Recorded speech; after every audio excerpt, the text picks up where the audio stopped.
Hi, I'm Jeff Robbins. I run yonder.io, which is a remote work resource website. We've got articles and a podcast, long running podcast, where I talk to people that lead remote teams about how remote works. And through that and all of the content that we've put together on our website, and running my own company, a fully remote company for years, I've sort of gathered a lot of knowledge around all this remote work stuff. And with the pandemic happening, a lot of people are forced into remote work and they're sort of feeling their way around. And we're trying to help. And so we've been asking for questions through social media and through our newsletter, which you should probably sign up for, yonder.io. Yeah, we've been getting a bunch of questions. And today I'm going to talk about security. A lot of people have questions around sort of what they need to do to stay secure while working remotely. And there are certainly a lot of things that employers can do. They should be very proactive about security, and they probably, if they're a large enough company, have IT people who are sort of thinking about this thing. Um, but it's something really that everyone, when you're working remotely, you're kind of managing yourself. You're at least managing your own time, and everybody needs to think about. So I just want to share a bunch of things that everyone should be thinking about as they're working remotely, and especially during this time of the pandemic happening. First off, email, and a thing to be really aware of is that email can be spoofed.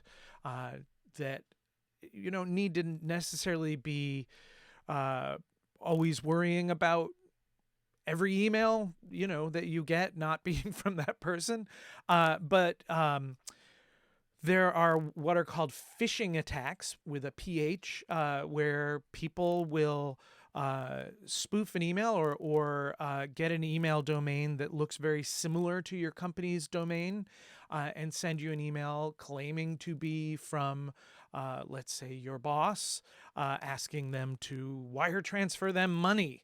And this is a common scam that happens.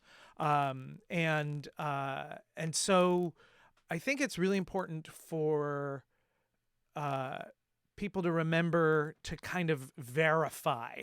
And you don't verify by sending an email back to them and saying, hey, was this email from you? You need to use another system, a second factor.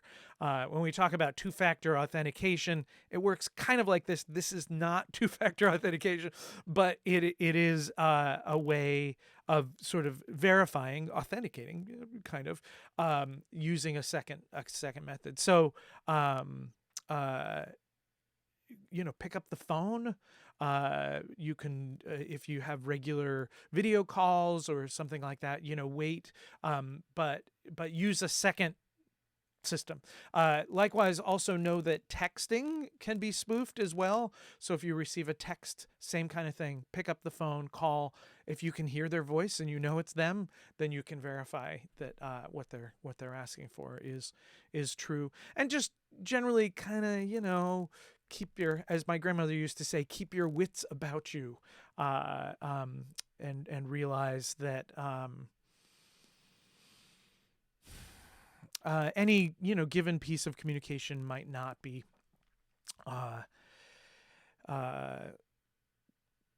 kosher is the word that's coming to mind. However, I should mention, if you use a good email system, it will do a fair amount of kind of verification for you, and certainly filtering out spam and generalized kind of phishing attacks, where someone sends out an email to thousands and thousands of people, saying, hey, you can't log into Netflix, log into Nerdflix and give us your password here, and then we'll collect all the passwords, and then we'll have everyone's Netflix passwords. Uh, um, those kinds of things, a good spam slash spoofing kind of system. So like Gmail, most corporate email servers, if you use those kinds of systems, they'll filter those out. The specific kinds of things where people are emailing you particularly to ask you to do something like transfer money or something like that, those things may not get picked up by those systems. So again, just verify. Likewise, when sending emails, just realize that email can also get hacked. You want to have really good passwords for everything. I'll talk about that in a minute. But if you're attaching files, particularly sensitive files to things, or if you're sending sensitive information, you probably want to put it in a file. I recommend using like Dropbox or Box or Google Drive, or one of those file sharing systems where you can have a shared folder between you and the people who you're sending things to. So maybe you have a shared folder that's you and your boss, or a shared folder that's you and your team, or however that works. And then you can put sensitive, secure stuff in there that people have access to. In all of these systems, most of these systems, Dropbox in particular, there's a way to set up a public link. If you click on the file, right click on the file, and it says share a link, that's a public link. It's obscured. It's hard to guess that link. However, if you send it in an email, anyone who reads that email is able to click on that link and get that information. If you're worried about your email getting intercepted in transit, and honestly, again, if you use a secure email system like Gmail, that's not super likely that it will get caught in transit. However, what's more likely is that someone will get a hold of your email password, or the person who you're receiving it, who you're sending it to, their email password, and then they can get this sensitive information. If you put it in something like Dropbox and you say, hey, it's in the shared folder, and you don't send a direct, this public link to the file, then whoever might be intercepting now or later will not be able to get access to this file as well. That sounds much more complicated than it is. Once you start doing a lot of these things, they become habit, and it's kind of easy. I want to talk about passwords. I was talking about people sort of, getting a hold of your passwords. If you're not already using a password manager, everyone should be using a password manager. LastPass is a super popular one. I really like 1Password. There are some free ones out there like Bitwarden. There's some new ones out there like NordPass. I don't know too much about those. If you do a Google search, you can find some reputable sites that have lists of their favorite password managers. The really nice thing about these is they will generate passwords for every website for you. They oftentimes, and you should look for the functionality where they come with an extension for your browser. Look for one also maybe that has a mobile app. 1Password has that, and it's really great that I have all of my passwords with me wherever I am, even though I'm using different passwords for every single website that I'm on. So when you go to a website, you can, using the extension for these password managers, you can create a password that's just for that website. So what that means is that if someone gets a hold of your password, they've got access to one website, and that's it, and not everything that you're logged. They don't have access to your bank and your, I don't know, security system and your email and everything. And so the other thing that's really handy about these is, they'll create long passwords, right? So because you're don't need to memorize all the passwords, you memorize, it's the name of one of the programs, 1Password, and that allows you to log into your password vault, and then once you're there, you just click on the site that you want to, or in the case of the web extension, it'll pop up because it knows what web page you're on, and fill it in. And this functionality is now built into some of the, it's getting more and more built into the operating system. iOS has it built right in. And so it's super handy and easy to use. Again, once you get the habit going. But these systems are also super helpful for sharing passwords. If you want to share a password in your family, share the Netflix password with everyone in your family, you can create a shared vault in these systems. And LastPass has that kind of functionality. 1Password has that kind of functionality. They also have corporate systems where you can have shared passwords for your team and stuff like that. And it sort of solves that problem of having just a weak password that's weak so that you can share it easily. You can have a complex password that is also easily shared, and shared in a secure way, again, rather than emailing it to people or keeping it written down on a Post-it note somewhere. Yeah, password managers are super handy. I think it's also important to remember that unless you're using two-factor authentication, even sometimes if you're using two-factor authentication, and I'll talk about two-factor authentication in a moment, if someone gets a hold of your email password, they kind of have access to everything. Because with most of these systems, if you've been out there doing stuff, you know that when you click "I forgot my password," it will just email you a link so that you can log in and create a new password. And so if someone gets a hold of your email, they kind of have access to everything. So your email password should be the most complicated, difficult thing. I don't know my email passwords. They are long, complicated things that I keep in my password vault. I know the password to my password vault. And so just want to kind of underline that, like, your email password is the most important. Another thing that you can do is use two-factor authentication.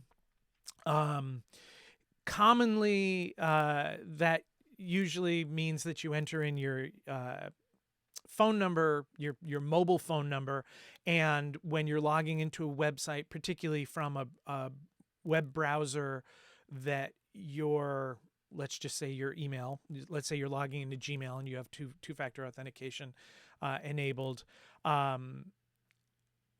and they don't recognize the browser that you're logging into, that you haven't logged in using this particular browser on this particular system. In other words, it doesn't have the cookie saying that you've been in there before. It will then text you to say, here's your code, and you'll get another screen on the login page saying enter the code that we just texted you. It's possible to for someone to get a hold of, so let's say they get a hold of your email password, they're trying to log in. It is possible for them to also spoof, well, not spoof exactly. They can intercept your texts if they, this gets very complicated. It's possible to do. It's not common to do. And now you've got two things that they need to get a hold of. They need to get a hold of your email password and get a hold of your phone in one way or another.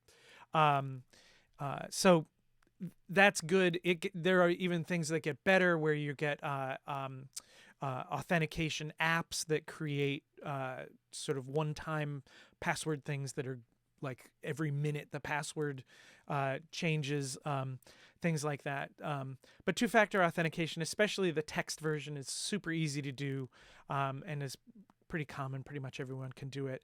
And particularly, again, for your email, where it's really important that people don't get in there, using two-factor authentication is important. There's a lot of stuff that people talk about when you're working at home, like making sure that you have secure Wi-Fi. Most of the routers that have been sold in the past 5, maybe even 10 years, Wi-Fi routers come with security turned on, and they'll walk you through setting up a password so that you're not using the default password.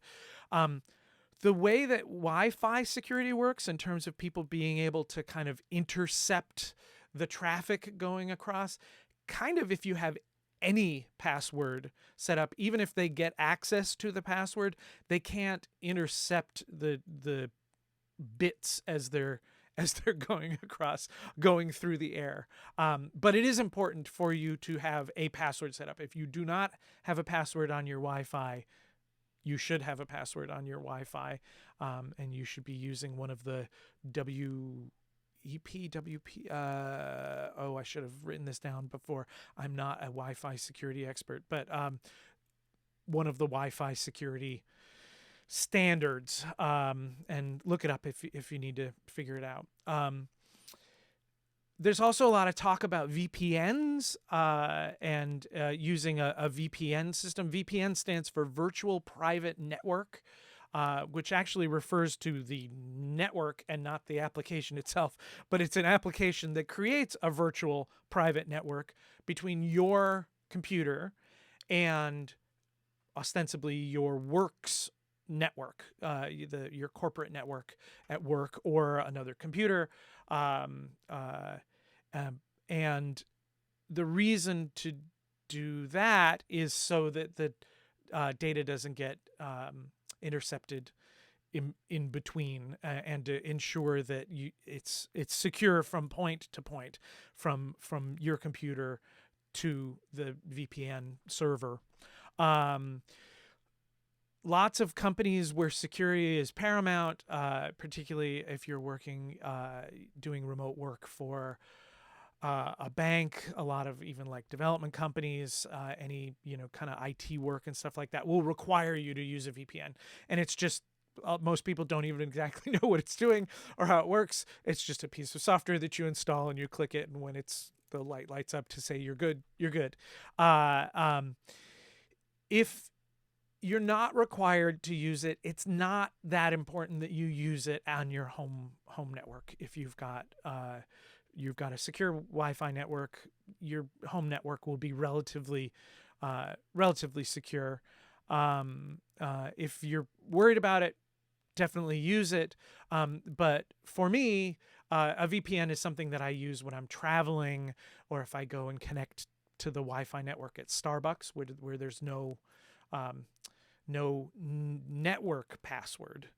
The way that Starbucks works is that when you log in, there's a web password, although actually they've changed that in the past few years. And but you've seen this kind of thing where colleges, universities, where you log in, there's no password that you need to know in order to connect to the network. You're able to connect to the network, but then there's a web page that pops up the first time you try to load a web page, and you type in the password there.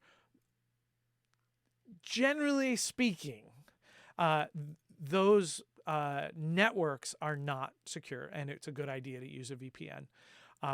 If you need to use a password in order to connect to the network, like on your system, when you select the network, from the pop-up of the list of networks that your computer can see, and it says enter the password. If you need to enter a password there, then you've got some security going on, and you're less likely to need a VPN. But still, if it's public, you're not quite sure what's happening with this data along the way. So using a VPN is a good idea. Not as important at home unless your company requires it. And then there's just some basic stuff like making sure that your computer is secure. I think a lot of us, our home computers, our kids use them. People use them for, different purposes.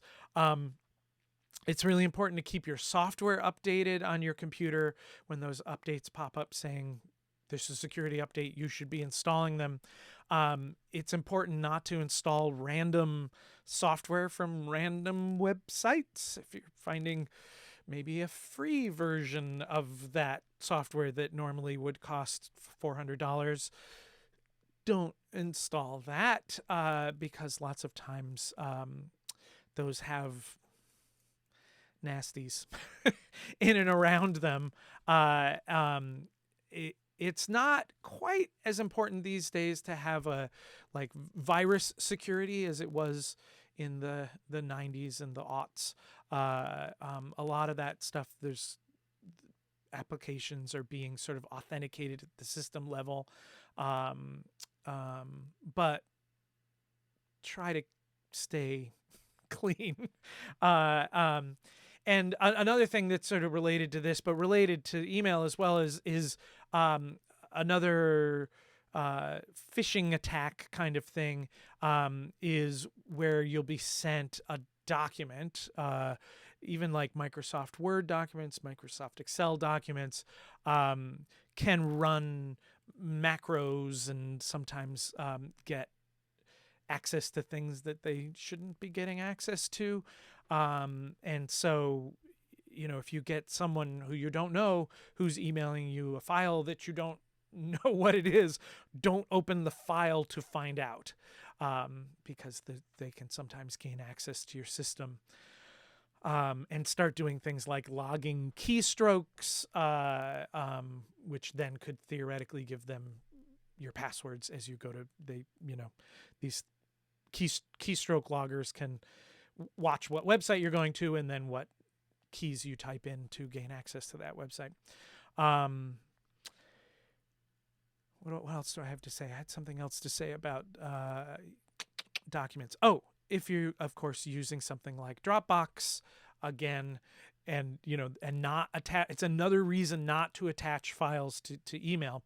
Then you can be sure that it came from who it needed to come from, because they had to log in to get it. Another thing is, if you use something like a Chromebook or an iPad, if you can do your work on that type of a device, those are very closed systems. You can't just install any application, and they come with a lot of built-in security. On the iPad, for instance, you can only install applications from the Mac store, from the Apple store, the iOS store, and